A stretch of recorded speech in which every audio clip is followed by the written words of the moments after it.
Hey there. It's me, Quashar, with Quashar Detroit Publishing. I hope you are doing well. Happy Tuesday. So, today is the second day of going live for 30 days. And if you caught me yesterday, we talked about book covers, talked about what to have on your book cover. Hey, Terry, what's going on? We talked about the important assets that you have to have on the back of the book cover. Today, we're going to talk about 6 novice mistakes that you make when you're self-publishing your book. Okay. So the first thing we're going to talk about is when it comes to publishing your book, there's an ISBN number, which is the International Standard Book Number. Now, you can get one for free on Amazon or Ingram Spark, wherever you're going to purchase your book, but purchasing that not purchasing the ISBN number, getting a free one, that would determine who is the publisher. So if you want total control over your book, you need to purchase your ISBN number. And you can purchase your ISBN number on Bowker.com. That's BOWKER.com. And in addition to purchasing your book number, you can purchase a barcode. So like on the back of your book, there is a barcode on the back of your book. So you purchase the ISBN number, which is the International Standard Book Number. It's like the Social Security number for your book. And so wherever you are purchasing your book, like if you're doing it at Barnes & Noble, they can search it by the ISBN number. So the ISBN number is what you need to purchase yourself, and a book barcode for your book. If you do not purchase it, then whoever purchases it, like if you get the free one, then that means that Amazon is the publisher of your book and they have all the rights to your book. So whoever, not actually all the rights, if you got your copyright, if you ordered that on copyright.gov, then you own the copyright. But as far as where your book can be published, Amazon will be the only place that your book could be published if you do not purchase it from Bowker.com. Hey, Sharonda, thanks so much for joining. Today we're talking about 5 novice mistakes of self-publishers. So the first thing is getting a free ISBN number. And Amazon.com offers a free ISBN number, and Ingram Spark also offers a free ISBN number. So purchase your own ISBN number because you will be the publisher of your book and you can determine where your book will be sold.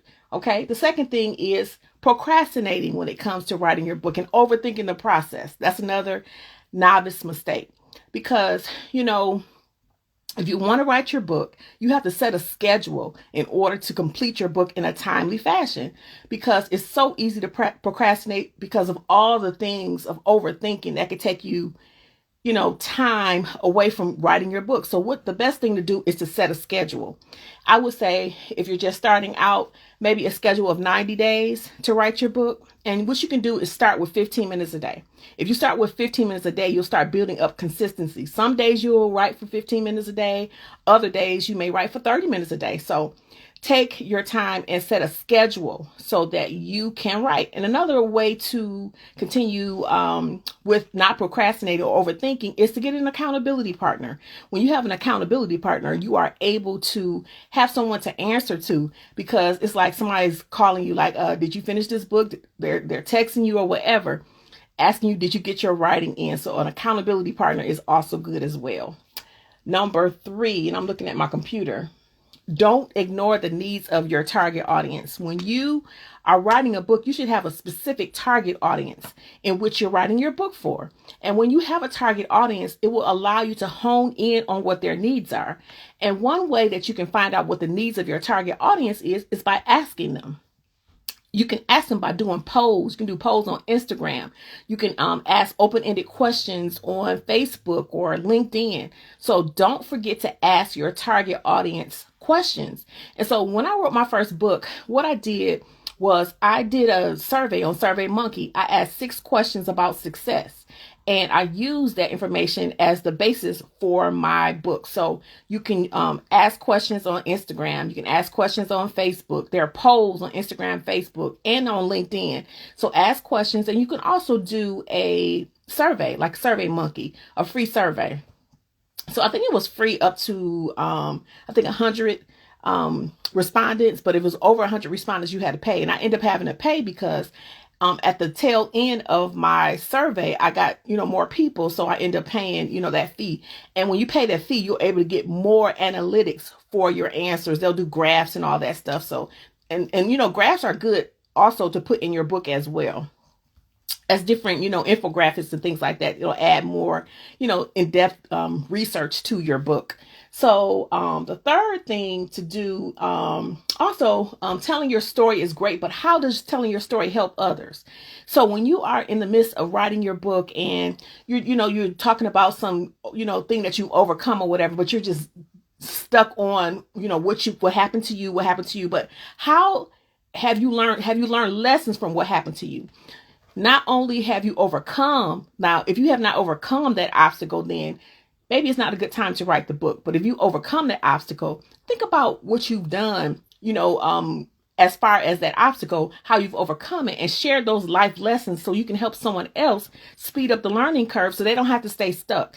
So use your lessons to motivate or give someone reasons to, make life easier for them. Okay. The next thing is, don't forget to have your book professionally edited. Sometimes we get in the habit of just trying to finish writing that book, right? So you do spell check on you may do spell check on Microsoft Word. You may even use Grammarly. That is not enough. You need to have your book professionally edited, because you are so close to your book. You're so close to your writing. You may miss something because in your head you think it's this thing, but when you're looking at it, you may forget. You know what I'm saying? So always have a professional editor to, look behind you and to make sure that your work is professional, because when you put your work out, you're putting this out as a professional writer. So you want to be looked at as a professional writer and treated as one. So make sure you get your book professionally edited. And the last thing, what we talked about yesterday, make sure you have a professional book cover, because if you have a homemade book cover, no one's going to take you seriously. Right? So make sure that you have a professional book cover. So I'm going to go over these items again. Number one, do not get the free ISBN number. Purchase your ISBN number from Boker.com, BOKER.com. I'll put it here, BOKER, ER.com. Go there and purchase your ISBN numbers for your book, which is the International Standard Book Numbers. And you can also purchase your barcode as well. And for each version of the book, if you do an ebook, it's a different price. I mean, not a different price, but it's $125 for the ebook. It's $125 for the paperback. It's $125 for the audiobook. It's $125 for each version of your book. So for the ebook, paperback, for the hardcover, audio, it's $125 per edition of your book. So keep that in mind. It's not just one fee of $125, but it's $125 per edition. If you're doing ebook, paperback, hardcover, audio, make sure that you keep that in mind and use that information to help create a budget. And then also the barcode on the back of the paper book, and you need a barcode on the back of your hardcover book. It's $25 for the barcode. Okay. So the second thing is to do not procrastinate or overthink the process, because now if you're overthinking the process, that can take time and cause you to delay writing your book. So make sure that you are taking time to plan out your book writing process. Like I said, start with 15 minutes a day. As you go on and go further, you're going to keep, sometimes you'll write longer, an hour, but you'll get into the flow and it'll build up your consistency. So don't procrastinate when you're writing your book. And also another thing that I talked about is make sure that you have an accountability partner when you're writing your book, and don't ignore the needs of your target audience. You need to ask your target audience what they want to learn about blank. Whatever your topic is, ask your target audience. Go to where your target audience hangs out. If it's a Facebook group or if it's an association, don't be afraid to ask your target audience for what they need, because you want to make sure that you include that in your book, because you want to have not only tell your story, share your story, you want to provide value for the things that people need, because your book, your nonfiction book, solves a problem for your customer.